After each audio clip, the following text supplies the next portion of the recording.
Olá a todos, tudo bem? É com grande satisfação que eu anuncio a finalização do meu curso. Acabei, depois de muitas horas de gravação, tentando entregar para vocês um material de qualidade, explicando as nuances do direito de família, como se dá um divórcio e tentando descomplicar o divórcio, porque no final dizem que é tão fácil casar, mas é difícil descasar. Muito pelo contrário. É tão fácil casar quanto descasar hoje em dia, principalmente se você trouxer um divórcio descomplicado para as pessoas, para os profissionais que atendem você e que vai dar curso no seu interesse de não mais manter a sua união com a sua companheira, com a sua esposa, ou o seu esposo, o marido. Hoje, eu gostaria de disponibilizar, vou disponibilizar no YouTube, nos meus canais, no Instagram e também no meu curso de maneira gratuita, essa aula que eu chamo, aliás, até parafraseando o meu sócio, meu pai, Dr. Euclides, que sempre me ajudou muito, sempre foi um mentor na minha vida.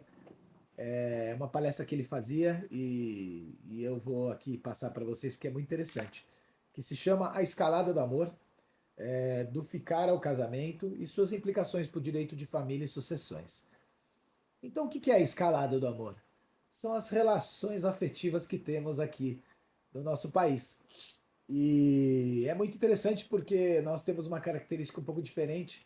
Eu já viajei nesse mundão afora aí, já conheci muitas coisas, fiz intercâmbio quando eu era mais jovem. E foi fazendo intercâmbio que eu descobri uma coisa muito interessante. Ficar, o ficar dos nossos jovens de hoje em dia, tal, até a gente mais velho acaba ficando também, né? Quando não tem uma parceira ou um parceiro. É, é uma relação puramente brasileira. São poucos outros lugares que existem o tal do ficar. Geralmente, principalmente nas sociedades ao norte do nosso planeta, esse ficar não existe. O que seria o ficar? É que os mais jovens chamam chulamente de PA, né? É o meu PA, é o ficar, é o. Então, é uma relação amorosa sem comprometimento, uma relação de amizade onde as partes têm um envolvimento, mas não existe qualquer comprometimento nem dever de fidelidade. Ela é não oficial, não tem nenhum registro dessa relação. Obviamente, não existe uma coabitação em quem fica. Pode-se eventualmente dormir numa noite e tal, mas geralmente no dia seguinte a pessoa que mora na casa ou tal já manda embora o outro, não quer ter muito envolvimento. Às vezes, para a sociedade é só amigo, então, ainda no caso, vai em encontro de amigos e apresenta: isso aqui é minha amiga, não é namorada, nada, ou é o meu amigo. E as viagens às vezes acabam correndo em grupos, às vezes vai viajar os dois, mas às vezes dividem a conta, pode até haver pagamento de contas, tal, mas é uma coisa muito não eventual, entendeu? De vez em quando existem vários parceiros, pode-se ficar com várias pessoas ao mesmo tempo, não existe nenhuma obrigatoriedade nesse sentido. Não existe comunhão de contas, não existe comunhão de despesas, não existe coabitação, é uma relação não eventual, não oficial. Então, se você está ficando hoje, qual que é a implicação no direito de família ou de sucessões? Nenhuma. Você não tem nada com a pessoa. Inclusive, a pessoa que está ficando com você pode até ter outra relação amorosa com outra pessoa, pode ser casado com outra pessoa e essa relação de ficar vai existir. Então, é uma relação puramente brasileira, bem não eventual e que não estabelece nenhuma regra, nenhum direito, nenhum dever para o outro. E o namoro? Bom, gente, o que é namoro? Namoro não é ficar. Por que não é ficar?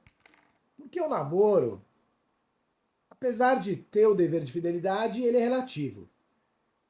É não oficial também, mas pode ser oficial, porque hoje em dia já existe a possibilidade de se fazer um contrato de namoro justamente para não escalonar essa relação para uma coisa mais séria e que implique em outros deveres e direitos. É, As partes podem até coabitar alguns dias. Ah, 2 vezes por semana eu durmo lá com você, eu tenho minha casa, tal, mas de vez em quando eu durmo lá com você. Se coabitar vários dias na semana, por muito tempo, por um longo período, já deixa de ser namoro. Então, não estamos falando mais de namoro.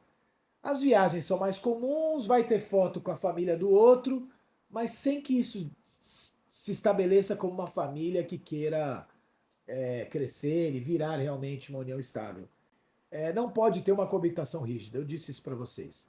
Então, assim, ela fica 5 vezes por semana há 2 anos na minha casa. Olha, eu sinto dizer que não é mais um namoro que você tenha. Uma coisa importante, às vezes a pessoa está engravida, está namorando e acaba engravidando. E daí passa aquela namorada, às vezes, a morar na mesma casa. Eu sinto lhe dizer que a partir desse momento da coabitação e a pessoa grávida, tá já evidenciado o propósito de constituir família. E daí, quando você tem o propósito de constituir família, a relação vai passar de um namoro, que é uma relação só entre duas pessoas, para uma relação onde você tem o interesse de constituir a família.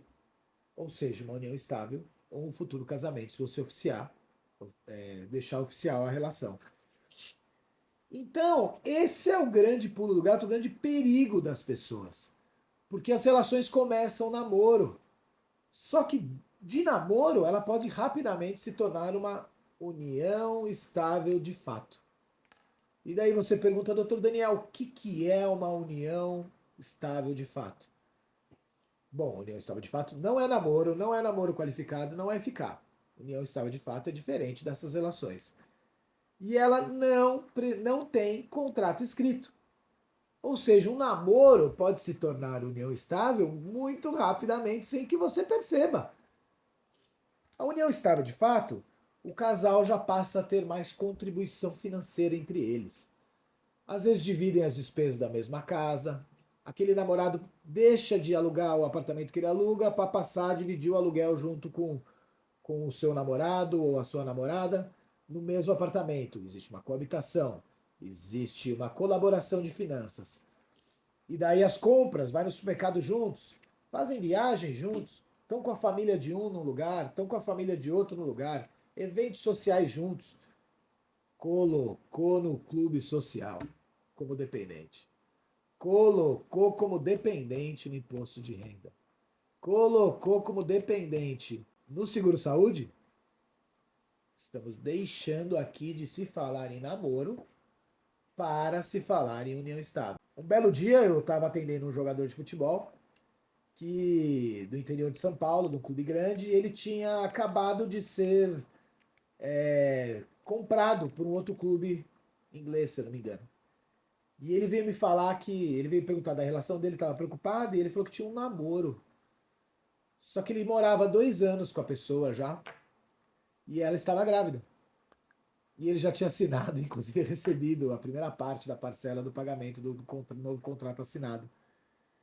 Só que ele falou, eu quero regularizar a minha união. Porque a partir de agora eu não queria que ficasse certo, se a gente não desse certo, tal, já ficasse o regime de bem estabelecido, eu quero separação total. Mas o problema é que o regime de bem só começa a valer a partir do momento que ele assina. E antes disso, se tiver uma briga, ela pode querer alegar que vocês tinham uma união estável de fato. E daí existe comunicação sobre esse valor do contrato que ele recebeu. Então é muito importante que a gente regularize as nossas relações. Porque um namoro facilmente pode passar a ser uma união estável de fato. E a partir do momento que se torna uma união estável de fato, somente uma dissolução dessa união vai pôr fim a esse relacionamento. Então, mesmo que não seja oficial, depois você vai poder entrar com o processo para dizer, para deixar oficial essa relação e pedir a dissolução e que você tem direito de bens e tal no período. Então é isso. Do namoro para a união estável, a linha é tênue. Mas o que podemos ter como característica? Coabitação por longo período, mais de 1 ano e meio, 2 anos, já pode ser considerado uma união estável. Propósito de constituir família, uma gravidez, exames para a gravidez, para se tornar grávida, inseminação artificial, tentativas, já é um traço de união estável. Pagamento de associações recreativas, clube, seguro-saúde, inclusão, tudo isso pode culminar na estipulação de uma união estável de fato, que é uma união estável já que ocorre mesmo sem a existência de um contrato formal de união estável de cartório que você tenha que fazer. E depois da união estável de fato vem o casamento em si ou o contrato de união estável, que daí é a escritura pública de união estável. que são 12 documentos oficiais, que daí sim vão trazer uma relação mais oficial. Você vai sair do cartório já sabendo o regime de bens está vigorando a partir daquele momento para você e para ela, ou para você e para ele, ou seja, o tipo de relação que vocês tenham, e vai ficar tudo mais claro para você dos seus deveres e direitos. Mas ficar no limbo, às vezes, pode ser interessante para aquele que está interessado nos seus bens, porque ele sabe que essa não regularização deixa em aberto a situação deles, mas também pode servir do outro para esconder bens de vocês enquanto vocês não têm uma relação oficial. Então é sempre bom que nós possamos regularizar a nossa situação. Eu tenho um caso na família do meu falecido sogro querido, seu Walter. Ele e a minha sogra, eles tinham uma união estável de fato por 30 anos. Eles tinham 2 filhos juntos, eles moravam juntos, eles tinham apartamento junto, eles tinham carro juntos, eles tinham tudo junto. Só que o meu sogro era aposentado e a minha sogra era funcionária pública federal, na ativa. E ela, como pagava todas as contas, por ter uma maior renda na época, todas as contas ficaram no nome dela. Não tinha um comprovante de residência no nome dele.